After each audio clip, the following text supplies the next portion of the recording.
Hello Instagram, j'espère que vous allez bien. On vient de terminer une séance avec des clients. Des clients qui sont dans le domaine médical.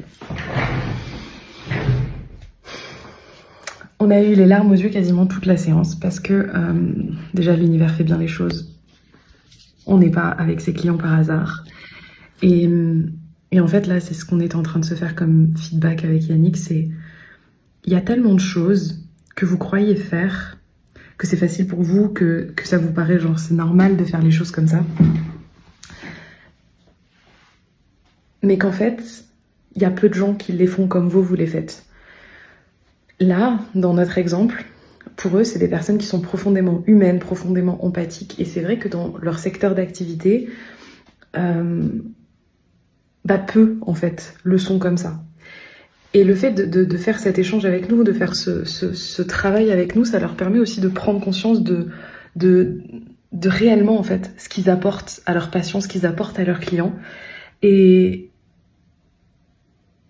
en fait, je trouve que c'est vraiment quelque chose, c'est un cadeau qu'on se fait, que de valoriser nos compétences, que de valoriser ce qui est facile pour nous. Parce qu'en fait, quand on les valorise, quand on en prend conscience, en fait, on est à même d'encore plus mettre de l'intentionnalité dessus. Et j'ai trouvé ça très joli parce que finalement, et je pense que ça peut résonner avec chacune des personnes qui m'écoutent là, c'est que leur particularité à eux, c'est de mettre peut-être encore plus de conscience et encore plus d'intentionnalité dans ce qu'ils font par rapport à d'autres personnes qui font la même chose qu'eux. Et en fait, quand on est dans cette zone où on fait pas les choses pour faire plaisir, on fait pas les choses pour montrer qu'on sait faire, on fait pas les choses parce qu'on a les compétences, on fait pas les choses pour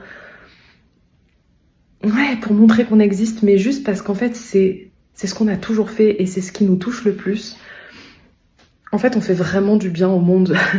Je veux dire, dans leur secteur d'activité, leur façon de fonctionner avec leurs patients, ça permet aux infirmières d'avoir plus de temps. Ça permet aux infirmières de pas avoir à surdonner des médicaments à leurs patients parce qu'en fait, déjà en amont, ils auront été...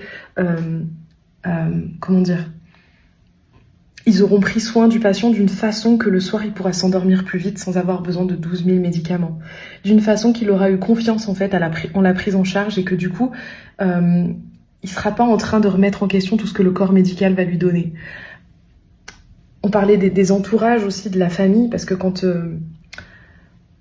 des personnes sont malades, l'entourage, il porte beaucoup sur ses épaules et parfois, en fait, faire appel à des personnes qui font leur métier avec le plus profond de leur âme, ça permet aussi à l'entourage de reprendre cette posture d'entourage qui est juste d'être là, d'aimer, et de pas chercher à porter les responsabilités et à devoir faire à la place du corps médical ou prendre des décisions, et juste de pouvoir être là dans l'amour, la compassion et la confiance que le meilleur arrivera et que ce qui va arriver arrivera. Et ça me touche particulièrement pour des raisons personnelles et à la fois parce que quand je suis face à ce genre de clients, moi je me dis que la vie elle est bien faite et que je suis tellement heureuse qu'il y ait eu cette résonance avec eux, parce que moi quand je suis face à des personnes comme ça, aussi belles, aussi passionnées par ce qu'ils font, en fait ça me donne mais si vous saviez, une force et une envie illimitée en fait de faire le meilleur pour eux, de leur permettre d'œuvrer dans leur entreprise et de leur permettre de la rendre visible pour leurs bonnes personnes, de leur permettre de prendre conscience aussi du cadeau qu'ils sont pour la planète. Je trouve ça tellement beau et vous savez, la réalité c'est je pense que hier soir je me suis fait une petite crise d'ego. J'ai pris conscience de beaucoup de choses où il y avait beaucoup de choses mélangées dans ma tête et en fait j'étais très à l'aise avec le fait de faire une crise d'ego parce que je sais que des fois ça arrive, mais en fait, de revenir à l'intérieur de nous, à pourquoi on fait les choses, à où est-ce qu'on en est réellement sur notre chemin et avoir la capacité de regarder en arrière. Et parfois, typiquement hier, c'est ce qui m'est arrivé, je suis allée un peu trop vite. Je suis allée un peu trop vite sur des choses et je me suis dit, mais attends, Anne, non. Là, tu vas un petit peu trop vite. Juste reviens à là où tu en es, reviens à là où t'étais il y a 1 an, il y a 2 ans.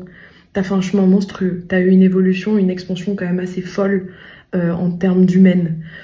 Et maintenant, il y a peut-être des choses à mettre en place, des fondations à élever un petit peu plus. Hop, tu sais, un peu, moi j'ai l'image comment ça s'appelle? Vous savez, cet objet quand on fait de la musique et qu'on règle les différents sons. Il y en a plein qui sont montés très haut. Et là, j'ai besoin d'en monter d'autres un petit peu haut. Et je vois d'ailleurs que de toute façon, tous les sujets qui étaient un petit peu trop bas sont en train de se révéler à moi. Et je suis très heureuse pour ça parce que même si des fois c'est inconfortable, ça me permet juste de prendre soin de mon humaine et de lui permettre de s'élever à la hauteur de ce qui est possible de créer. Bref, voilà, c'était ma vidéo du jour. Très spontanée et je sais pas s'ils verront cette vidéo, mais je suis tellement heureuse de travailler avec eux. Et puis je vous souhaite une belle journée. À demain.